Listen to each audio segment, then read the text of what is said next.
The Prince is a political treatise by Niccolò Machiavelli, written in 1513 and published posthumously in 1532. Regarded as one of the most influential works in political theory, the book offers candid, often controversial advice to rulers on how to acquire, maintain, and expand power, rather than focusing on ideals of virtue or morality. Machiavelli takes a pragmatic and often ruthless approach, arguing that the ends justify the means in matters of statecraft. It is a foundational text for realpolitik, blending historical examples with sharp analysis of human behavior and governance.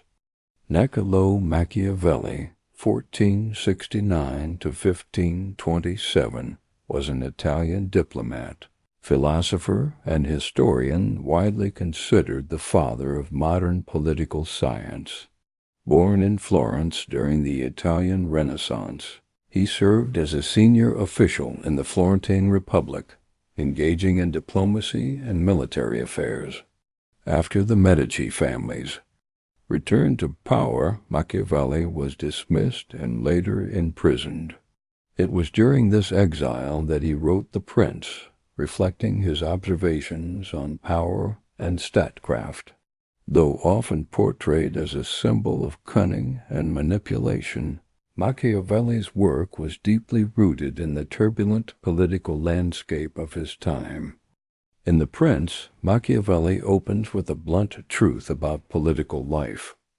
All forms of government boil down to either republics or principalities, and within the latter, power is either inherited or newly acquired.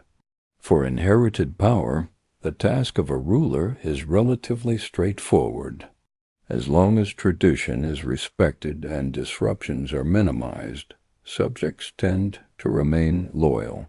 People are generally more inclined to endure the flaws of a familiar ruler than risk the instability that often comes with change. Thus, a hereditary prince who avoids outrageous mistakes can maintain control with relative ease. New dominions, on the other hand, present a different challenge. When a ruler acquires new territories, especially those with distinct customs, languages, or previous rulers, the risk of unrest rises sharply. People are naturally resistant to foreign control, even more so if they had once enjoyed autonomy or a different style of governance. The solution, Machiavelli argues, lies in decisiveness. A prince must either take up residence in the new land to assert his presence, or install loyal settlers who will have a personal stake in maintaining order. Excessive military presence or taxation breeds hatred, while colonization, though resented by a few, is often more sustainable and economical in the long term. Machiavelli doesn't shy away from brutal recommendations. If a new prince inherits a land accustomed to self-rule, he insists that the old order must be destroyed completely. People never forget freedom once they've tasted it, and any tolerance for old institutions can quickly turn into rebellion. The most effective method, he claims, is to either crush the former ruling families or rewire the entire structure of governance to prevent nostalgia from turning into resistance. These aren't the suggestions of a dreamer, they are cold calculations drawn from centuries of war, treachery, and political instability. To understand why some states fall quickly while others resist occupation, Machiavelli contrasts centralized kingdoms with those possessing distributed power. A nation ruled by a single absolute monarch with appointed administrators tends to collapse when the top is removed, because its power is concentrated. But in decentralized systems where nobles or local lords have deep roots, conquest is harder. Yet the ruler who succeeds can retain control more easily by co-opting or neutralizing local powers. This insight reveals a deeper theme in Machiavelli's thinking. Long-term political success depends not on ideals, but on structures, habits, and timing. One of Machiavelli's most enduring arguments is his belief that success in statecraft is shaped by both personal ability and external forces. Those who rise through their own talent, determination, and calculated ruthlessness tend to create stronger and more durable regimes. History for Machiavelli is a gallery of such figures, men who seized power through decisive action, not divine favor. Whether founding nations or overthrowing tyrants, these leaders often faced resistance, but overcame it through vision and force. Change is always opposed by those who benefit from the old ways, and only lukewarmly supported by those uncertain of the new. Therefore, bold action is necessary, even if it means violence or manipulation. Leadership, in Machiavelli's view, is not a matter of being loved or even being good. It is about effectiveness. A prince who waits for permission or consensus will be outmaneuvered by one who imposes order through strength. Those who rely on fortune or the goodwill of others are inevitably disappointed. Instead, a wise prince must be adaptable, shaping his actions to the needs of the moment. Luck may provide an opening, but only skill can turn it into enduring power. The most successful founders of states, Machiavelli contends, have always been armed, both literally and metaphorically. He makes a sharp distinction between those who spread new orders through strength and those who merely persuade. The former can survive, the latter will be destroyed. Armed prophets succeed because they can enforce their vision when resistance arises. Unarmed ones are abandoned, betrayed, or crushed as soon as adversity hits. Persuasion may win followers, but it cannot secure loyalty without power. Machiavelli's admiration for strong leadership is evident here, not because he celebrates tyranny, but because he recognizes the harsh truths of political survival. There is also a recurring tension in his thought between stability and change. While people often crave predictability, rulers must sometimes create upheaval to ensure their authority. Institutions become brittle over time, and without innovation or reform, they decay. But introducing new systems is the most dangerous task a leader can undertake. Those who benefit from the current order will resist ferociously, while those who hope to gain from the change are uncertain and hesitant. This paradox makes political reform a battleground of doubt and sabotage. Only the resolute can push it through. Ultimately, what drives Machiavelli's analysis is not cynicism, but realism. He writes for those who want to understand how power actually works, not how it ought to work in a perfect world. Morality, religion, tradition, these may guide private life, but in the public sphere, effectiveness outweighs virtue. A prince must often act against mercy, charity, or honesty, if doing so preserves the state.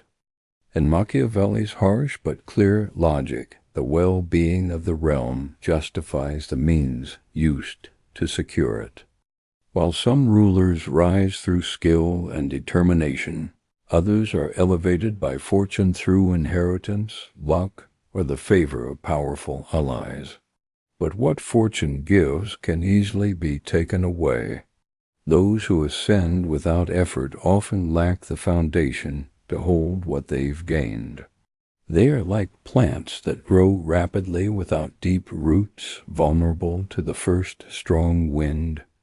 Machiavelli views fortune as an unreliable ally, one that may open the door to power but seldom stays long enough to defend it. Therefore, rulers who gain power through chance must work twice as hard to secure their position, building structures and loyalties quickly before the tides change. Temporary rulers often face the problem of lacking authority in the eyes of the people and the institutions they must command. Without a reputation for strength or competence, such a prince may find himself dependent on others, on the very forces that elevated him. This creates a fragile state, always in need of external validation. To survive, he must rapidly consolidate power, eliminate rivals, and craft the image of leadership. It is not enough to be in charge. He must be seen as a legitimate and necessary ruler. Machiavelli also devotes significant attention to the role of military power, which he considers the backbone of any strong principality. A prince must be prepared for war at all times, not only in practice but in thought. He should study history, geography, and strategy, observing how great leaders of the past conducted their campaigns and governed their armies. This constant mental and physical readiness ensures that a prince is never caught unprepared when conflict arises. There is no greater danger to a state, Machiavelli argues, than relying on foreign troops or mercenaries. These soldiers lack loyalty, discipline, and courage.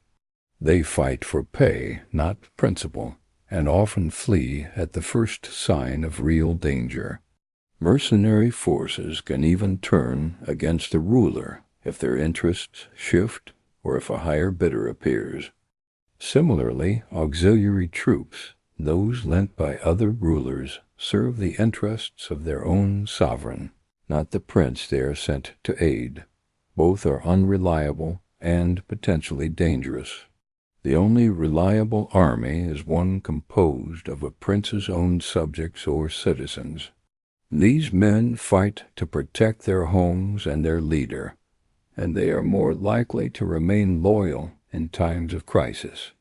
Machiavelli sees military strength not only as a means of defense, but as a symbol of independence. A ruler who cannot protect himself is at the mercy of others, and in politics, dependence is weakness. The link between arms and authority is clear.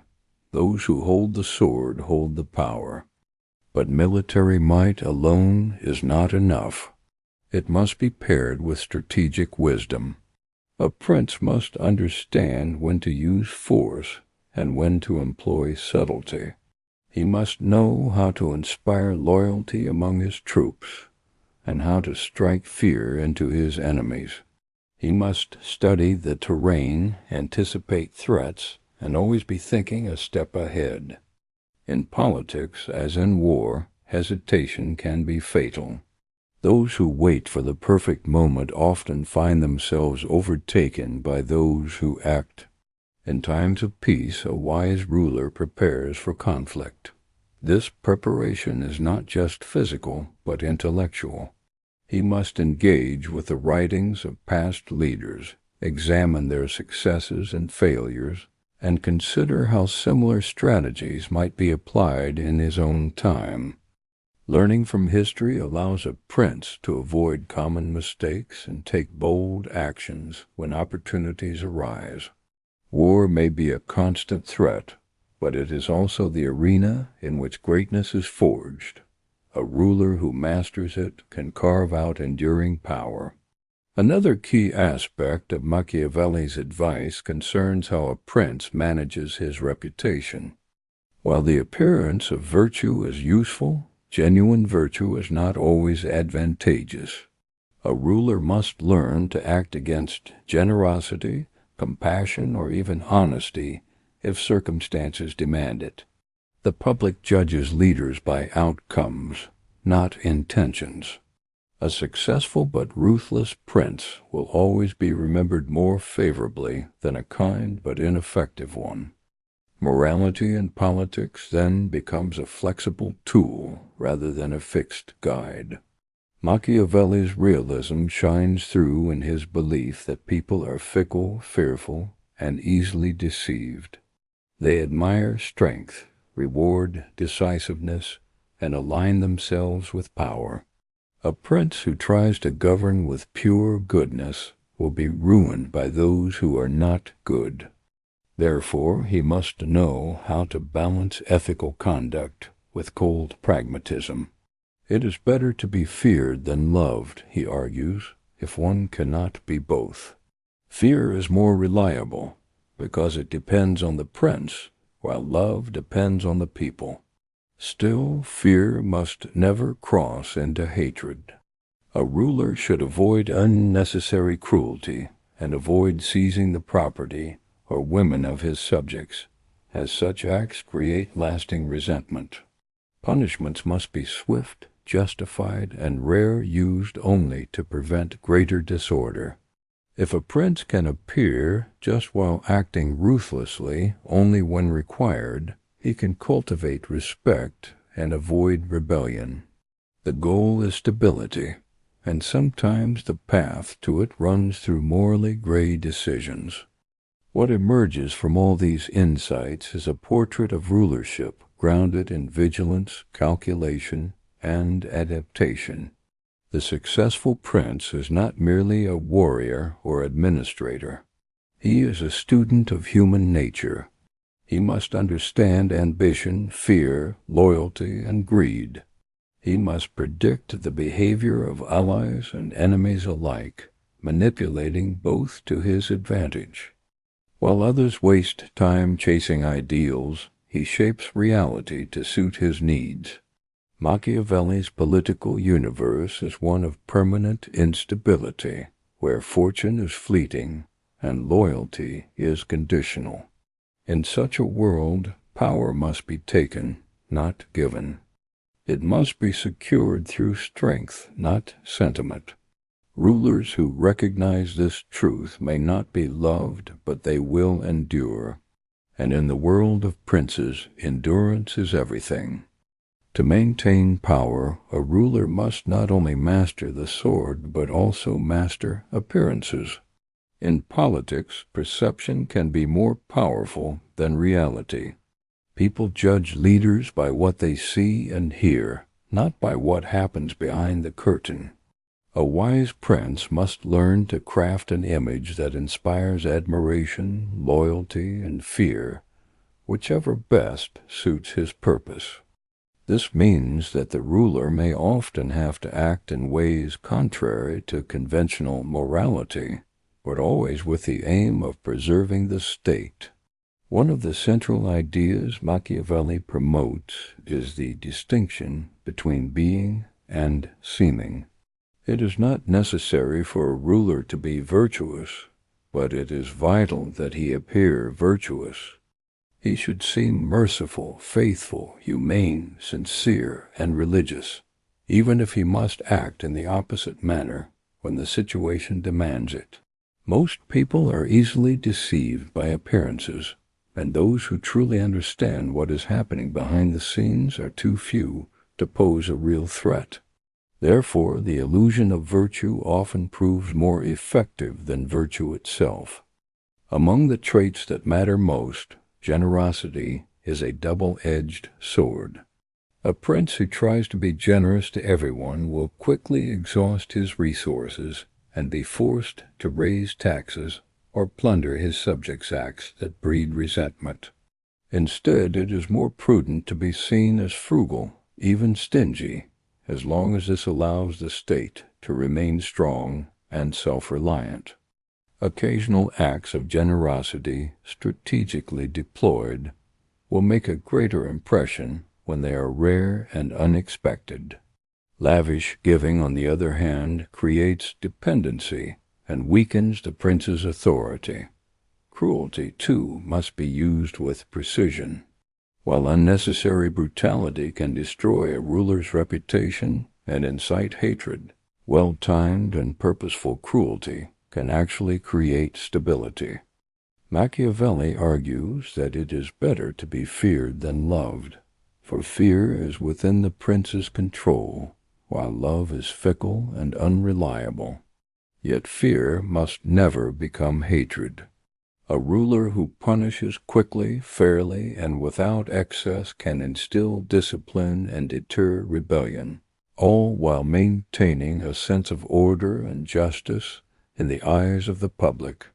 Human nature, as Machiavelli sees it, is self-interested and short-sighted. People admire success, submit to strength, and abandon leaders who appear weak or indecisive. A prince who tries to govern with consistent kindness or trust will be outmaneuvered by those who understand how to manipulate loyalty and exploit fear. The effective ruler must therefore learn to act like both the lion and the fox, fierce when needed, cunning when wise. The lion symbolizes brute force, while the fox represents strategy and deception. One without the other is not enough. Machiavelli also warns against excessive reliance on promises or treaties. Alliances are only useful when they serve a ruler's goals, and loyalty based on convenience is temporary. In times of prosperity, allies may flatter and follow, but in times of difficulty, many will betray or abandon.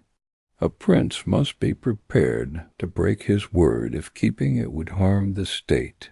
He should honor commitments only when they align with his interests and discard them when they no longer serve their purpose. The ultimate responsibility is to the preservation of power, not to abstract principles. In the realm of domestic politics, it is essential that a ruler understands the two conflicting forces within society, the nobles and the people. Nobles seek to dominate, while the people simply wish to avoid oppression. A wise prince aligns himself with the people whose numbers and needs offer a broader base of support. If he empowers the nobility too much, he risks being controlled by their ambitions. But if he earns the trust of the commoners, he secures a more enduring foundation. Power that rises from the people tends to be more stable than power granted by the elite. The ideal scenario is one in which the prince keeps both groups in balance, preventing any one faction from gaining too much influence. Nobles should be respected but kept in check. The people should be heard, but not indulged to the point of chaos. This balancing act demands constant awareness and flexibility. Political alliances must be chosen wisely and broken swiftly when they become a liability. A prince who manages these dynamics carefully will remain in command, while one who is swayed by flattery or manipulated by factions will lose control. Reputation plays a central role in all these calculations. A ruler must be consistent in his messaging and carefully curate his image. Even harsh actions can be forgiven if they are framed as necessary or noble. If people believe that a ruler is strong, wise, and just even when he is not, they will follow. Perception becomes a tool of control, and image becomes indistinguishable from truth. The prince must appear firm in his decisions, unwavering in crisis, and confident in uncertainty. Doubt, once detected, can unravel authority faster than any army. Another critical tool of leadership is timing. Fortune, though unpredictable, favors those who are bold and prepared. Hesitation and delay often lead to lost opportunities. While it is impossible to master every circumstance, a prince can shape events by acting decisively. Even when wrong, it is sometimes better to act boldly than to appear uncertain. The ability to recognize the moment and seize it defines political greatness. Passive rulers are swept aside by those who take command of their fate. At its core, Machiavelli's model of leadership is about control of the self, the state, and the narrative. A prince must learn to navigate chaos, manipulate emotion, and adapt to changing conditions. There is no single formula for rule, only the constant requirement to respond to circumstances with intelligence and will. The ruler who succeeds is the one who understands that virtue in politics is not about goodness, but about effectiveness. And effectiveness often requires difficult, unpopular, and even ruthless decisions. Power is a living thing, and it must be fed, protected, and recalibrated constantly.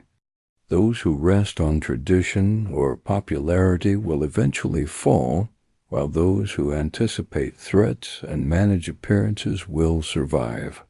Machiavelli does not offer comfort or hope, he offers clarity. His prince is not a savior, but a realist, a master of the game, unafraid to do what others only whisper about. And in a world where ideals often fail, it is this kind of leader who endures. In the final section of The Prince, Machiavelli turns his attention to the unpredictable forces that shape political life, what he calls fortune. He sees fortune as a powerful force, one that can elevate a man to greatness or crush him beneath its weight. But he refuses to accept that outcomes are entirely beyond human control. Instead, he presents fortune as a river, wild, dangerous, and destructive when unprepared for, but manageable with foresight and planning. Those who build levees and redirect its flow can weather the storm, while those who act passively are swept away. This analogy underscores one of his most important arguments. Adaptability is the highest virtue in a ruler. Circumstances constantly shift, and the strategies that work in one moment may fail in the next. A leader who is rigid, tied to one approach or style, will eventually be outpaced by events. The world changes, and the successful prince is the one who changes with it. Just as a cautious man may prosper in stable times but fail in chaos, so too must the prince know when to be bold, when to be careful, and when to abandon both for something new. Boldness is often favored by fortune. In uncertain times, hesitation can be fatal, while audacity can seize the moment. Machiavelli praises those who act with force and daring, even recklessness, when the occasion demands it. History, he suggests, belongs to the risk-takers, and while fortune may still betray them, it is better to go down fighting than to be paralyzed by fear. A prince must not be timid in the face of uncertainty. He must act as though the future can be bent to his will, even if it resists him. One of the recurring themes in this final section is the importance of seizing opportunity. Timing is everything in politics. Fortune may open a door, but it closes just as quickly. A leader who recognizes the moment and strikes at the right time can achieve wonders. But those who wait for conditions to be perfect are often left behind. Power does not linger. It flows to those who move with speed and confidence. This idea reinforces the central message of the book. Survival and success belong not to the most virtuous, but to the most capable. Machiavelli also warns against complacency. Success often breeds laziness, and rulers who grow too comfortable in power are the ones most likely to lose it. The political world is always in flux. Alliances shift, enemies plot, and people grow restless. A prince must never stop working to secure his position.